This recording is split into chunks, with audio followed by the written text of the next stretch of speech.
My friends, let us come together in a spirit of quietness. Let us come with no desire to change the world, no attempt to rearrange outer circumstances, but simply with a willingness to listen deeply, silently, to the presence that is always here. For the spiritual life does not begin in words, in books, or in human reasoning. It begins in that sacred moment when we withdraw attention from the outer scene and become aware of a presence that is closer than breathing, nearer than hands and feet. In this stillness, something begins to stir, something ancient, something eternal, something that has always been the very life of our being. It is from this place that all true spiritual demonstration flows.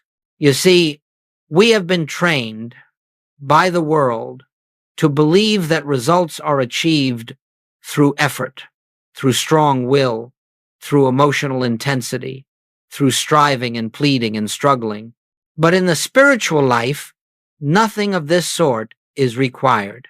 In fact, the more strenuous the effort, the further we are from the realization of truth. For spiritual demonstration is not the effect of human power. It is the expression of divine presence realized. All harmony, all healing, all peace, all supply, all protection, these do not come from the outside, nor do they respond to the push and pull of human desire.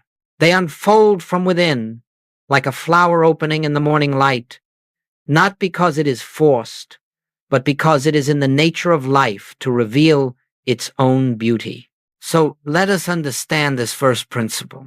God is the only presence, the only power, the only law, and the only reality.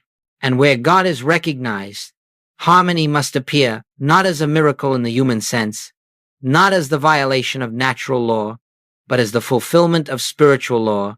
When Jesus healed, when he fed the multitude, when he stilled the waters, he did not perform these acts as a man gifted with supernatural abilities. He did not call upon powers unknown to others. He simply rested in the realization of one presence, one power, one life. And in that realization, discord could not maintain its claim. There is no struggle in the presence of one. There is no conflict where only God is. There is no disease where spirit alone is the life of being. What the world calls miracle is merely the human mind witnessing the natural activity of divine law. This activity is universal. It is impartial. It is ever present. It is not dependent upon your worthiness, nor does it require the approval of any person, creed, or institution. It flows wherever it is recognized, just as the sun pours its light through any window that is opened. This is why our work, from the very first moment of spiritual practice, is not to acquire anything from God, not health, not supply, not guidance, not protection. The moment we attempt to get something, we have placed ourselves outside the realization of the infinite. You cannot add God to your life. You cannot bring God into a situation. You cannot call God into a need. God already is. Our task is simply to recognize what is already present, to rest in it, to become quiet enough to feel its activity within the sanctuary of our own being.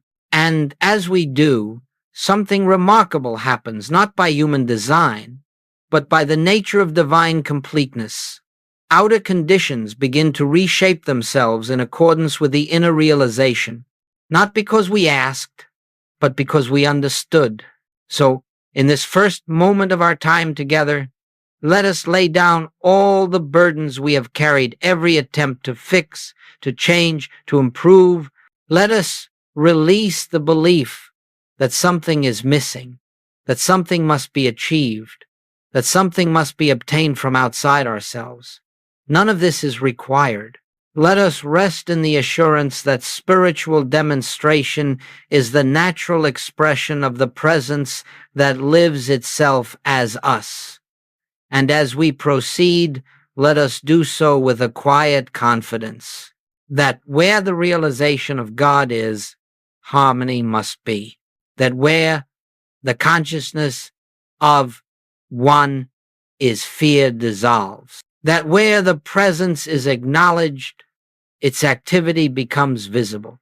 This is the beginning of our journey into the secret law behind every so-called miracle, a law that is not hidden from us, but revealed in every moment of silence, every moment of inner listening, every moment in which we become still enough to feel the movement of spirit.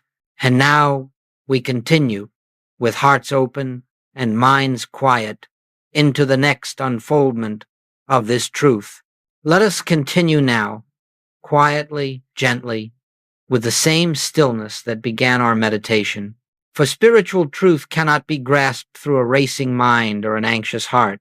It must be approached as one approaches a holy presence, softly, reverently, as though stepping into sacred ground. In this portion of our work, we turn to one of the great foundations of spiritual living, the principle that God is the only cause. Now, this is not a statement to be accepted intellectually or repeated as a formula. It is a revelation that must dawn within the depth of consciousness. For when the truth of it is realized, even for a moment, the entire structure of fear begins to dissolve. You see, the human mind is conditioned from birth to believe in many powers, many forces, many causes at work in our lives: health and disease, abundance and lack, good fortune and misfortune, heredity, climate, chance, the will of others, the forces of nature, even the passage of time. But none of these, absolutely none of these, has any spiritual power. There is only one cause, and that cause is God. When you let this principle sink deeply into your awareness, not as an idea, but as an inner realization, you begin to experience a freedom that the world cannot give.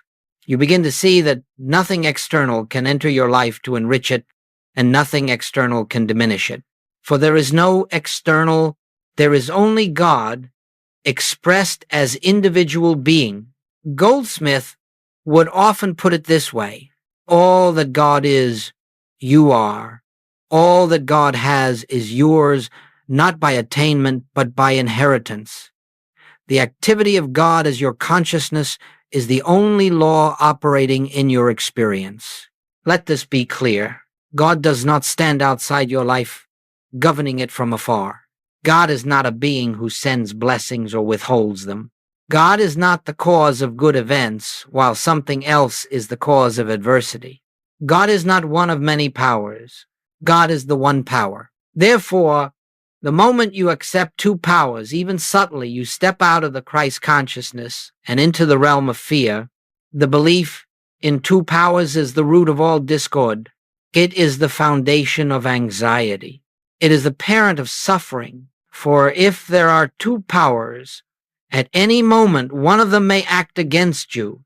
But in the realization of one, fear has no ground on which to stand. Think for a moment. If God is the only cause, then what is the cause of disease? What is the cause of lack? What is the cause of conflict or confusion?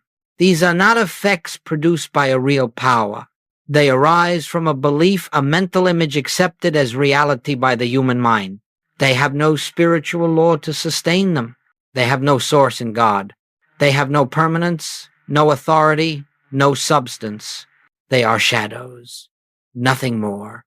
To attempt to fight them, resist them, or correct them is to grant them a reality they do not possess.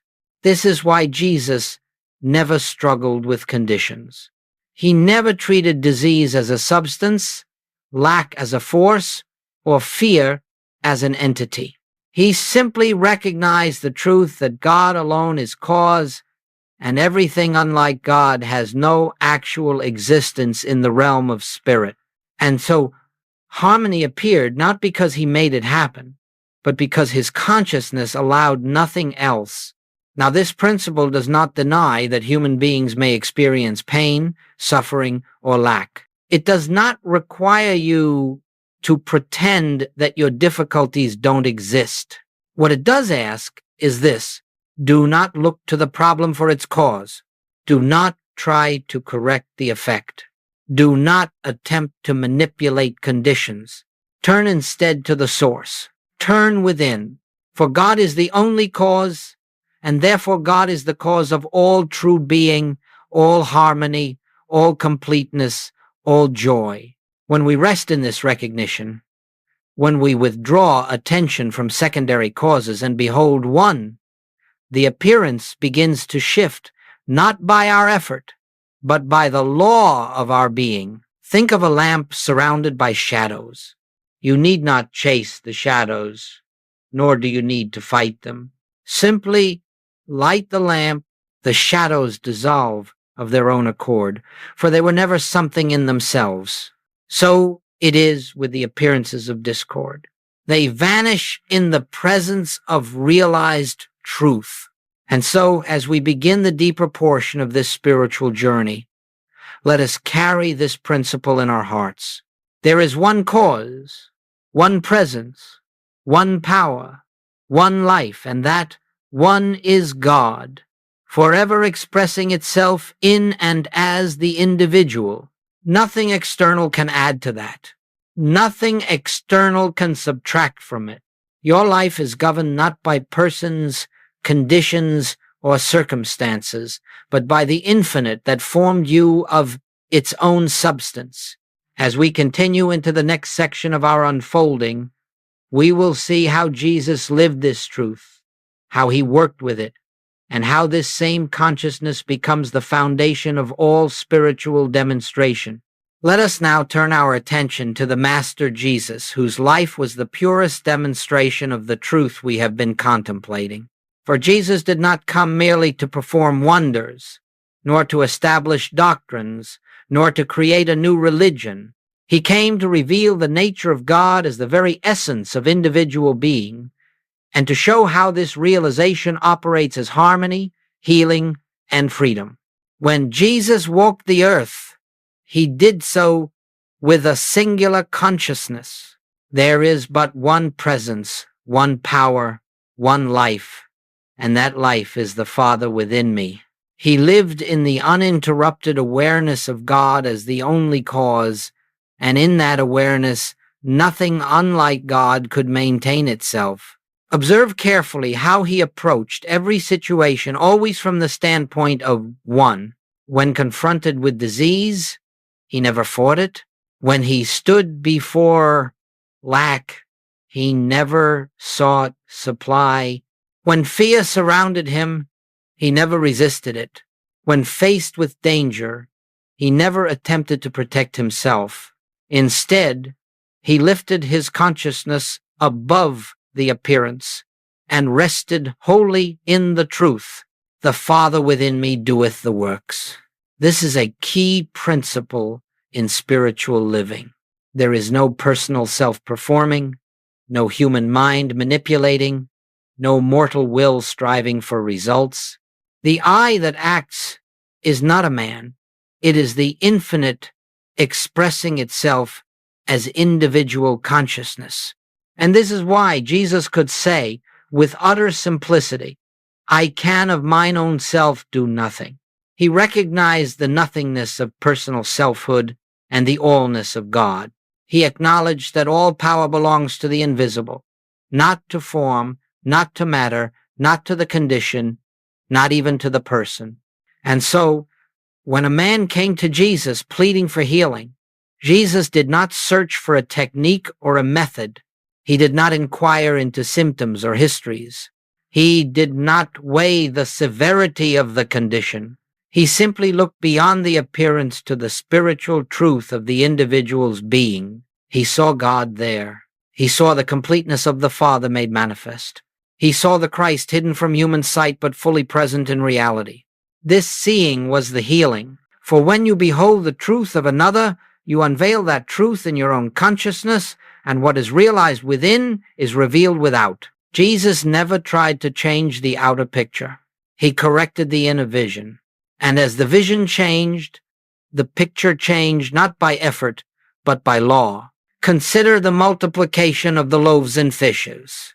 The human mind saw only scarcity, but Jesus lifted his eyes, meaning he raised his consciousness to the realization of omnipresence, and in that recognition, the illusion of limitation dissolved. Consider the storm on the sea. The disciples saw danger. Jesus saw God, and in the consciousness of the one, the appearance of discord subsided, for there was no power to sustain it. Consider the raising of Lazarus. Others saw death as a power. Jesus saw only life as the substance and law of being. His declaration, "I am the resurrection and the life," was not an affirmation of personal capacity. It was the recognition of divine activity present in that very moment. In every instance, his approach was the same. Lift consciousness above the appearance into the truth of God's allness, and let that truth reveal itself as harmony. There is no magic in this. There is no favoritism.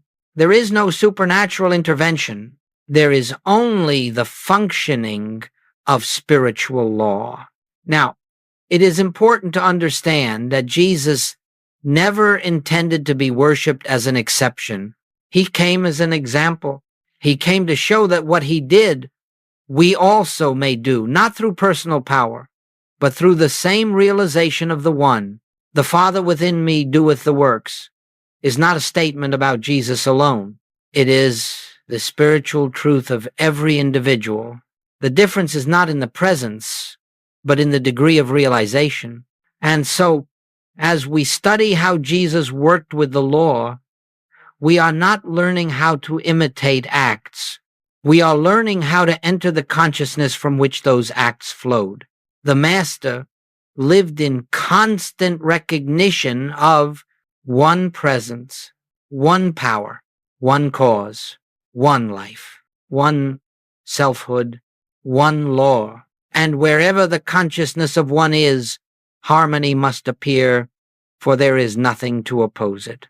In our next unfolding, we will look more deeply at how this recognition enables us to see through the world of appearances the foundation of Christ consciousness and the essence of spiritual healing.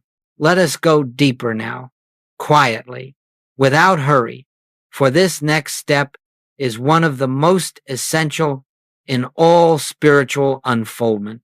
It is the very heart of the Christ message and the living center of every spiritual demonstration in the infinite way. We have spoken of God as the only cause, the only law, the only presence. Now we must understand how this truth operates through our consciousness and how it dissolves the illusion of discord, limitation, and fear. The Master said, "Judge not according to appearances." In those few words, he revealed the key to spiritual vision.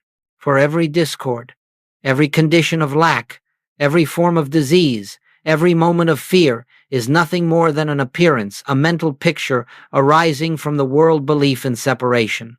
It is not the reality of God's creation, nor does it have spiritual substance, power, or law to sustain it.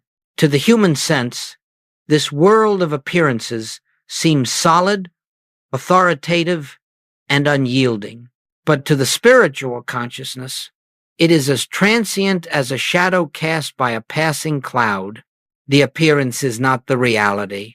The reality is always God expressing itself as wholeness, harmony, and perfection.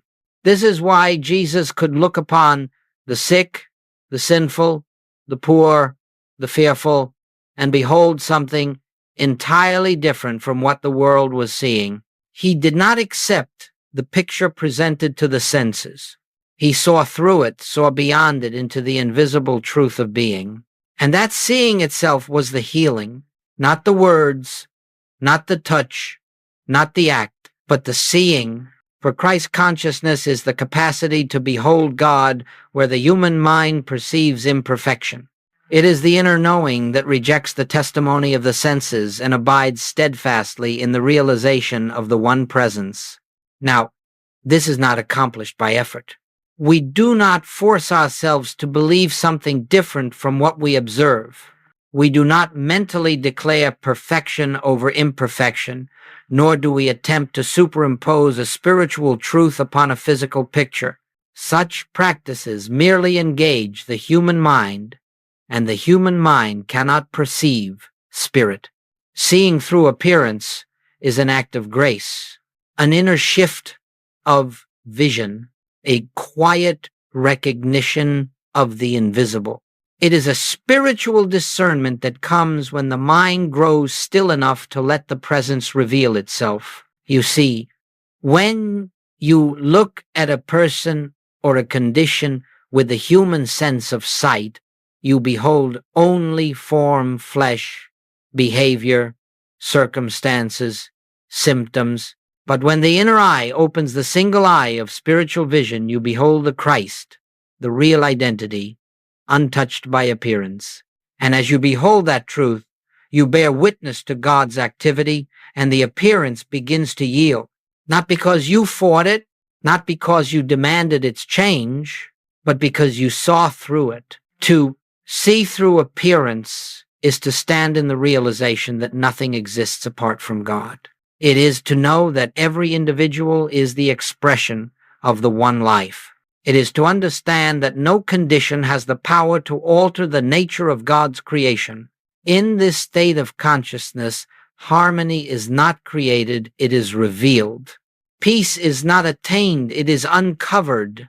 Healing is not brought about, it is realized. Let us understand this well. We do not heal disease.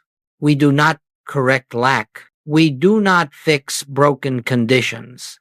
These belong to the world of appearance, and the world of appearance is not the reality of spirit. We simply lift our vision above appearance until we behold the truth that was there from the beginning. And it is this inner beholding that dissolves the illusion, just as the rising sun dissolves the darkness without ever battling it.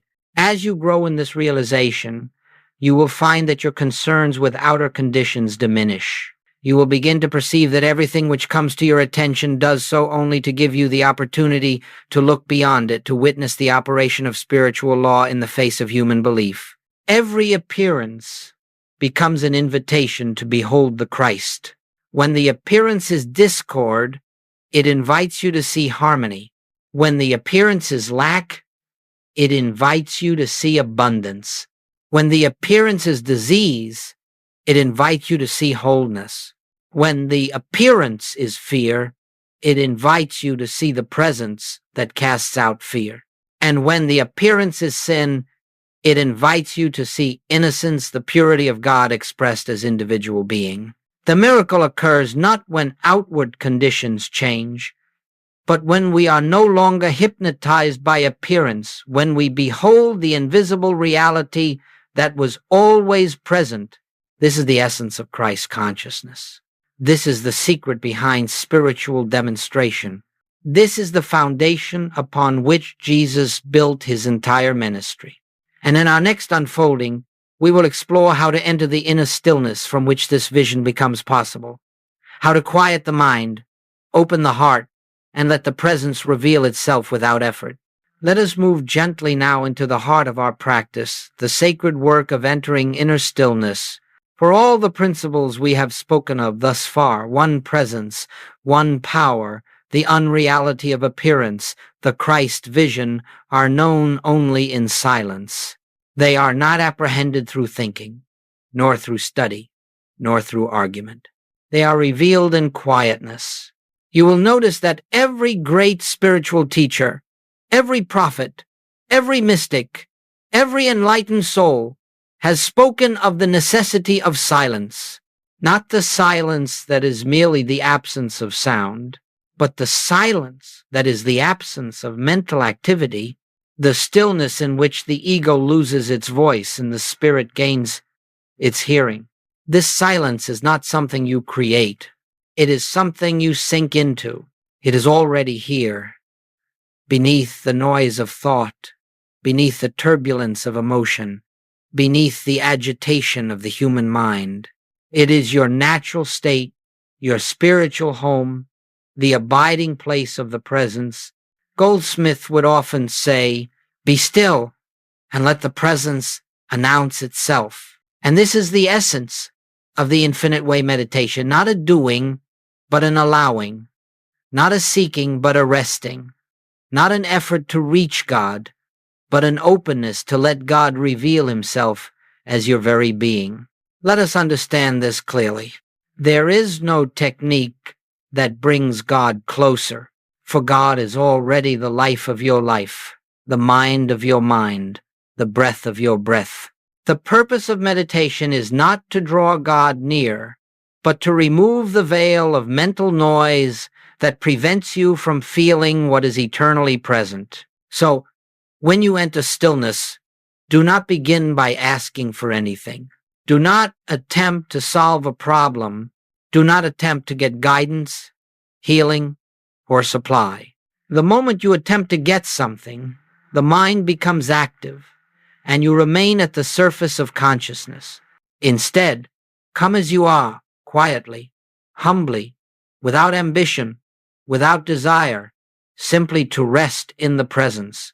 You may begin by closing your eyes, letting the world fade from your senses, breathing gently, without effort, and turning your attention inward. You are not trying to think of God. You are not trying to visualize God. You are not trying to repeat sacred words. All of these keep the mind active. Instead, you simply become receptive to the invisible. If thoughts arise, and they do not fight them, do not chase them away. Let them come, let them go, like clouds passing across the sky. Your task is not to resist thought, but to stop following it. And in that gentle refusal to follow thought, a space opens. A stillness is felt. A presence begins to stir, not as a sensation, not as an emotion, but as a subtle awareness of peace. Perhaps you cannot describe it, perhaps you cannot grasp it with words, but it is there, quiet, tender, alive. When this stillness begins to overshadow the mind, when the inner atmosphere becomes peaceful and light, know that the presence is announcing itself. Now, do not attempt to hold it. Do not attempt to deepen it. Do not attempt to keep it. Simply rest in it. Rest without effort. Even 5 seconds of this awareness is more powerful than hours of mental activity. In this stillness, no problem exists. No fear exists. No lack exists. For the presence itself is harmony, wholeness, and completeness. If you linger here, even briefly, you will feel the I, the divine I, taking precedence over the personal sense of self. And in that sacred exchange, the personal I fades into the background, and the infinite I, the presence, comes forward. This is the secret of spiritual demonstration. For when the presence is felt, the law of God begins to operate of its own nature. You do not direct it. You do not manipulate it. You do not try to use it.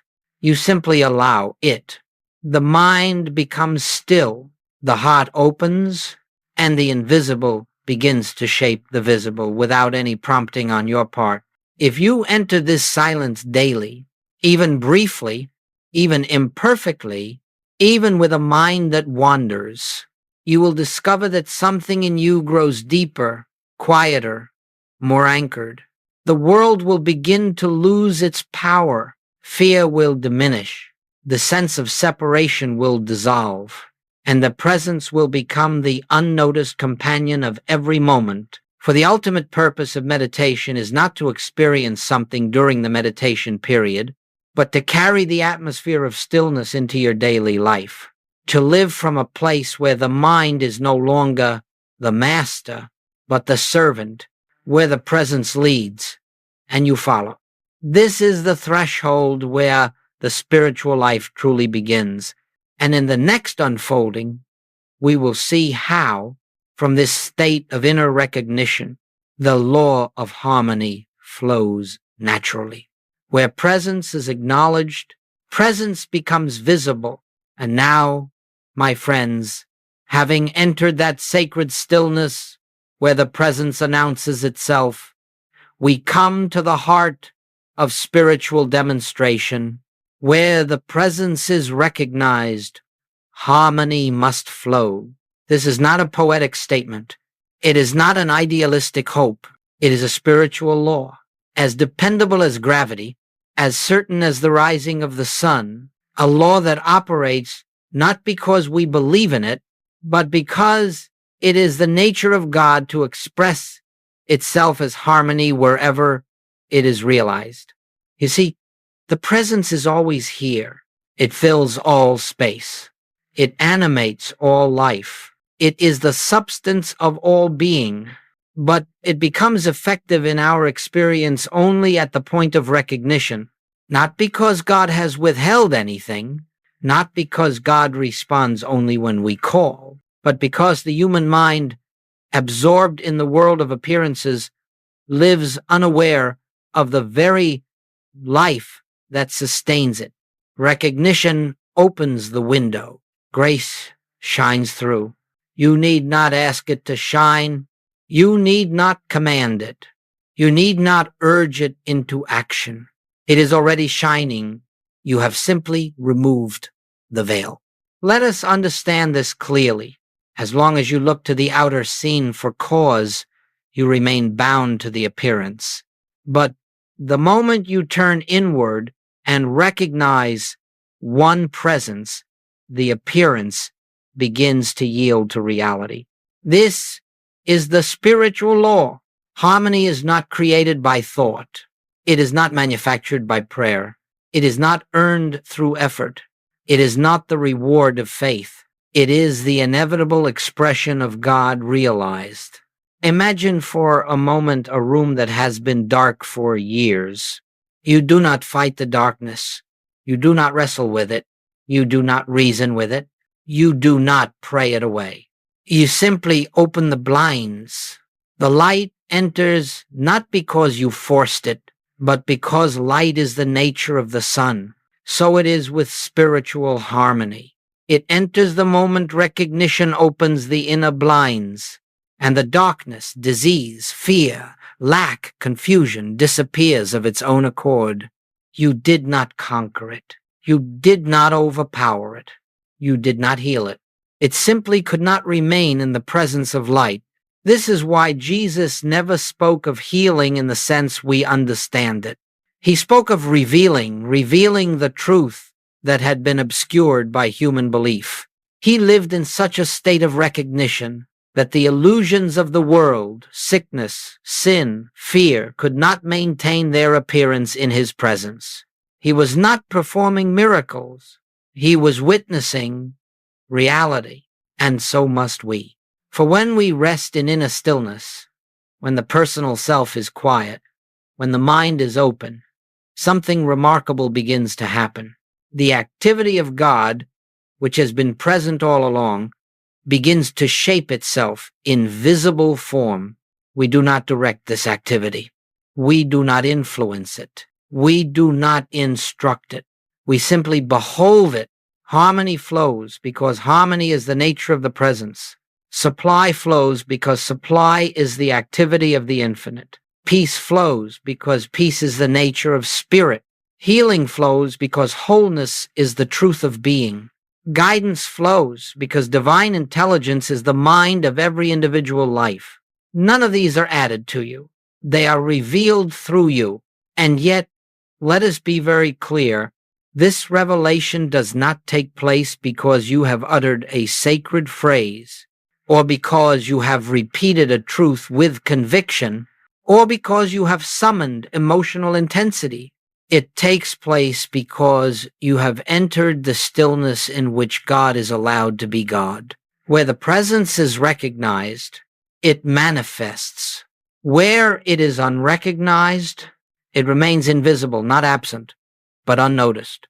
Therefore, the entire secret of spiritual living is the cultivation of recognition, moment by moment, situation by situation, until the presence becomes the atmosphere in which you think, the ground upon which you walk, the life through which you live.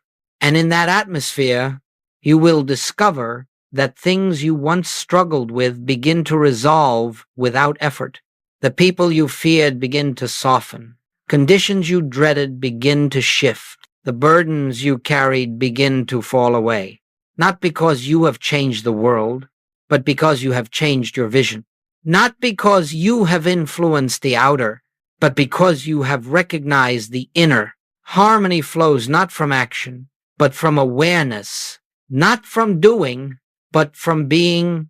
This is the great mystery of the spiritual path. God acts through recognition, and recognition reveals harmony as the natural state of existence. In our next unfolding, we will see how this law can be applied in daily experiences, how we can walk through life with the quiet assurance that the presence goes before us, preparing the way, dissolving every appearance of discord before we meet it. Let us move gently into the practical aspect of our journey, not the practice of manipulating life, not the practice of fixing conditions, but the practice of recognition in the midst of ordinary human experience. For if the presence is truly infinite, if it is the substance, the law, and the life of all being, then it must be as present at the kitchen sink as in meditation, as present when paying bills, as when reading scripture, as present in conflict as in solitude. The spiritual life is not lived apart from daily experience. Daily experience becomes the temple in which the spiritual life is realized. Now, how do we proceed? Very quietly, very simply. We begin by withdrawing our dependence from anything external, not by abandoning our responsibilities, nor by ignoring the world, but by ceasing to look to persons, conditions, circumstances, or objects for what can come only from God. The moment we expect something from the outer, security, love, supply, peace, we have stepped away from the infinite and placed our trust in the finite. And so, the first step is the recognition. There is no external source of good. God alone is the source, and God is within. Carry this recognition with you as you move through your day. When fear appears, you do not argue with it. You do not try to overcome it. You do not analyze it. You simply turn inward for a moment and remember, God is the only presence. Fear has no power because there is no power apart from God. And then you grow still, resting in that presence until the sense of fear begins to dissolve. It dissolves not because you conquered it, but because it has no law to sustain it. When lack or financial worry appears, do not try to think your way out. Do not rehearse possible solutions. Do not panic. Pause. Turn within. Become aware of the invisible. God is the substance of all form. There is no reality in lack, only the appearance. You rest in this knowing, not trying to produce supply, but remembering that supply is already flowing from the infinite as your life. And little by little, the fear begins to fade, replaced by a quiet assurance that the presence is fulfilling itself. Then often without your intervention, opportunities open, needs are met, the way becomes clear, not because you planned, but because you recognized when you encountered difficult people, You do not attempt to change them. You do not resist, argue, or correct. Instead, remember, the Christ is the true identity of every individual. I will behold the Christ here, even if the human appearance suggests otherwise. And as you rest in that vision, the atmosphere shifts, perhaps not instantly, but inevitably, for no illusion can withstand the gaze of spiritual recognition. Often the outer relationship softens, or resolves, or simply ceases to trouble you. When the body presents discomfort or disease, again, you do not fight the condition. You do not engage in mental struggle. You do not demand healing. You withdraw inwardly and silently acknowledge there is one life, and that life is God. It is the life of this body. It is whole, complete, perfect. The appearance does not touch reality. You rest. You listen. You allow the presence to reveal itself. Healing then becomes an unveiling, not an achievement. It is the natural activity of divine life realized. When confusion, indecision, or lack of direction arises, become still. Do not force answers. Do not strain for clarity. Simply remember, God is the intelligence of my being. The solution already exists in consciousness. Then wait quietly, receptively, and the way forward will reveal itself in its own time. Not as a mental conclusion, but as an inner knowing, a gentle prompting, a sense of rightness. When the mind becomes agitated, busy, or overwhelmed, do not attempt to discipline it through force. Simply step back inwardly and remember, I of myself do nothing. The presence within is the activity of my mind. In that instant, even a moment of silence, the agitation begins to lose its hold. For the presence does not remove problems. It removes the false sense of self that believes it must solve them. The secret of daily practice. Little by little, you will discover that every circumstance of life becomes an invitation to turn inward, not to escape the world, but to see the world through spiritual vision. Every appearance becomes an opportunity to witness the law at work. Fear invites recognition of love. Lack invites recognition of substance. Discord invites recognition of peace. Illusion invites recognition of reality. And each time you choose recognition over reaction, you strengthen the atmosphere of your consciousness until you begin to walk through the world with a quiet inner knowing. The presence goes before me. The presence surrounds me. The presence is my life, my supply, my safety, my peace. This is not imagination. It is not wishful thinking. It is not autosuggestion. It is the truth. And as you live from it, your experience becomes aligned with it.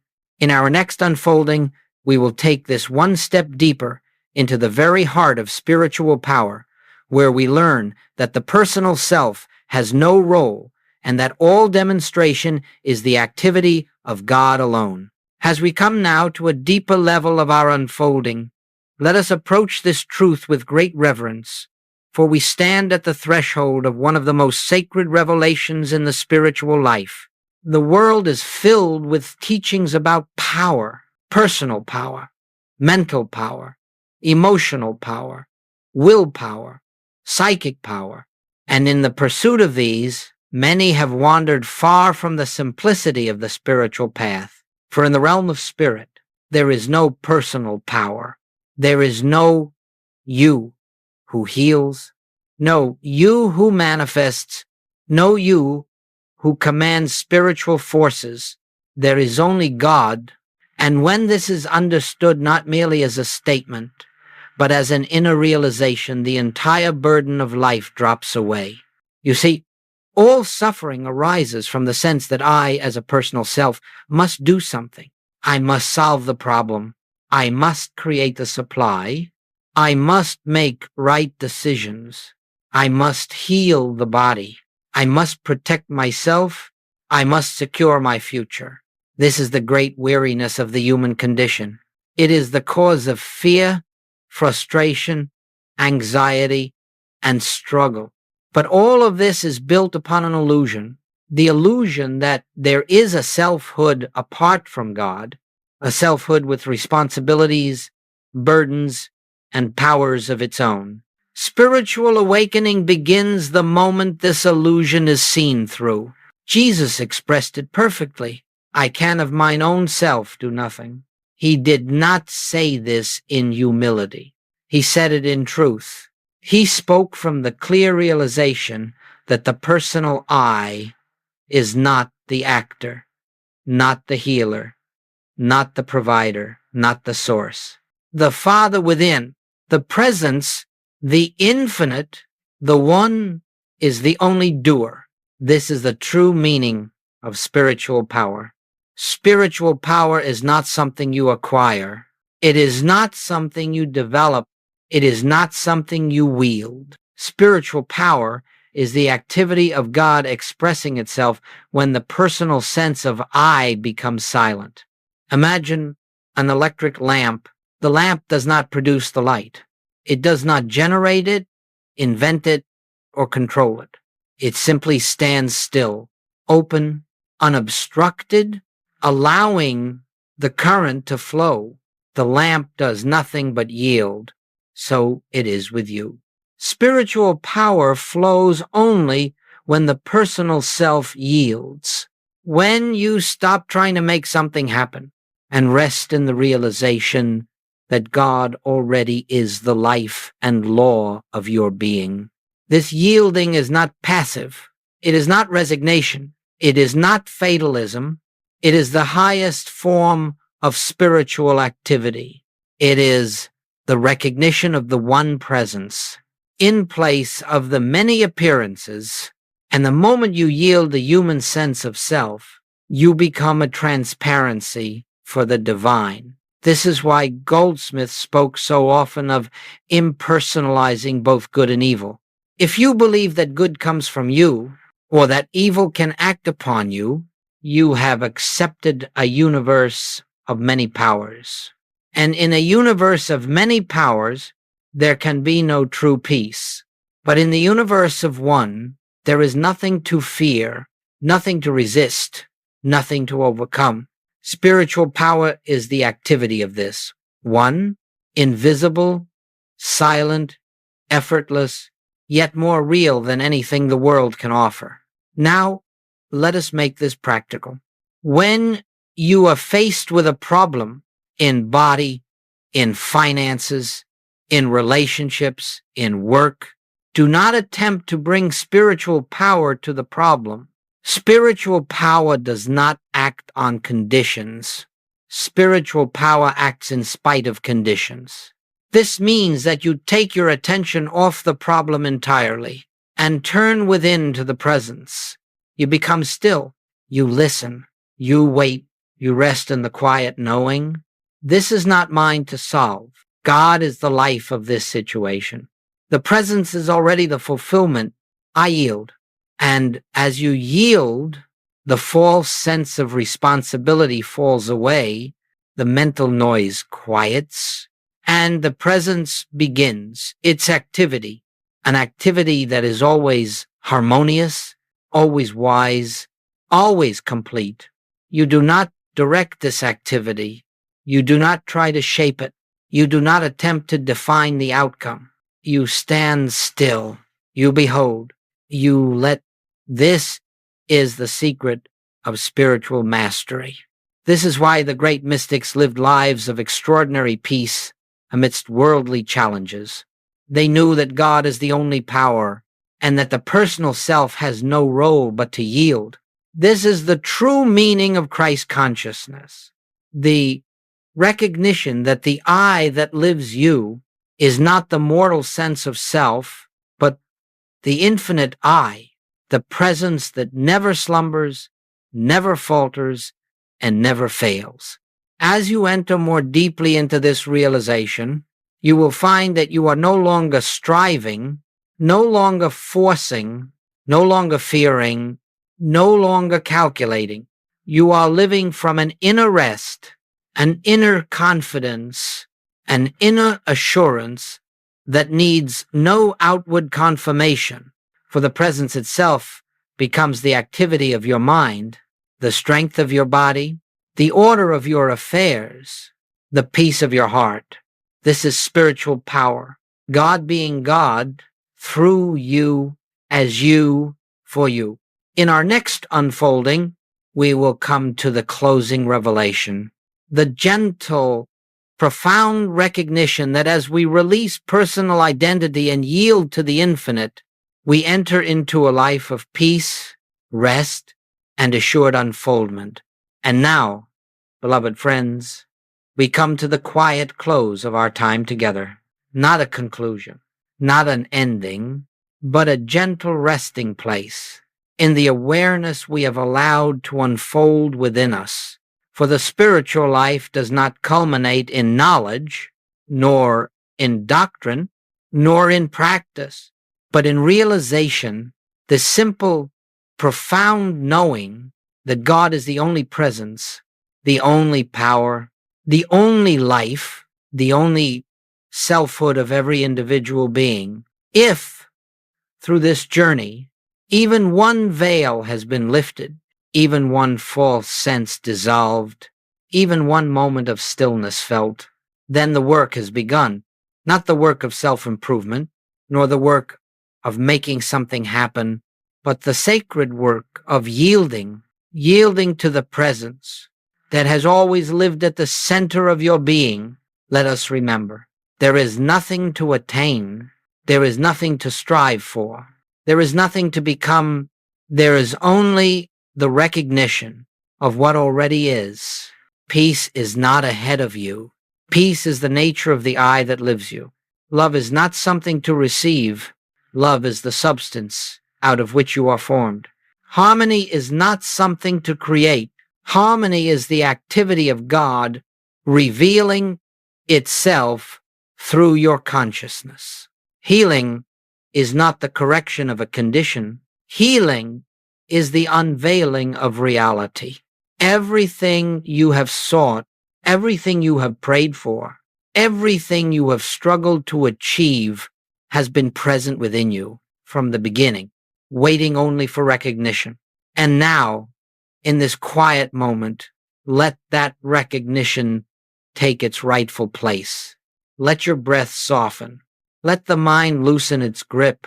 Let the heart open, not upward, not outward, but inward to the one who has never left, never changed, never faltered, never failed.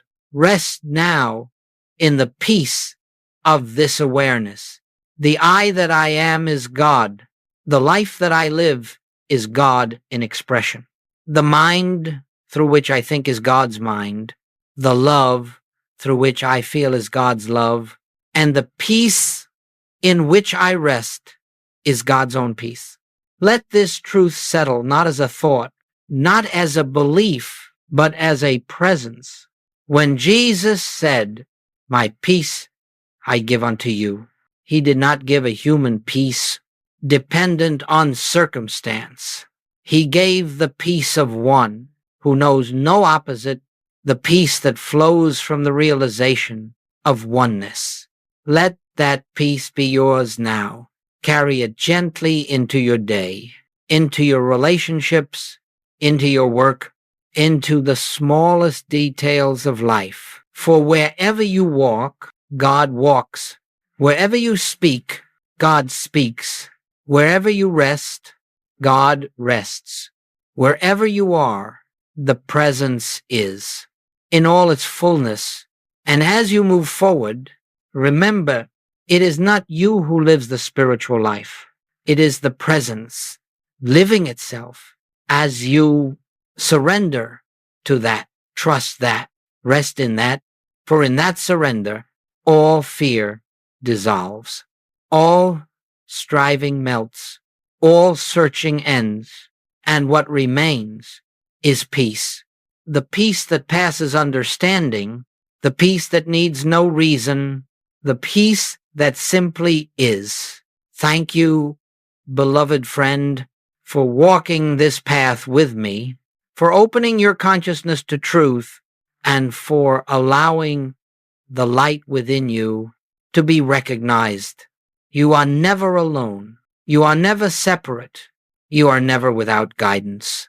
The presence goes before you, walks beside you, lives within you, and expresses as you, now and forever. Rest in this peace. Live in this peace. Be this peace.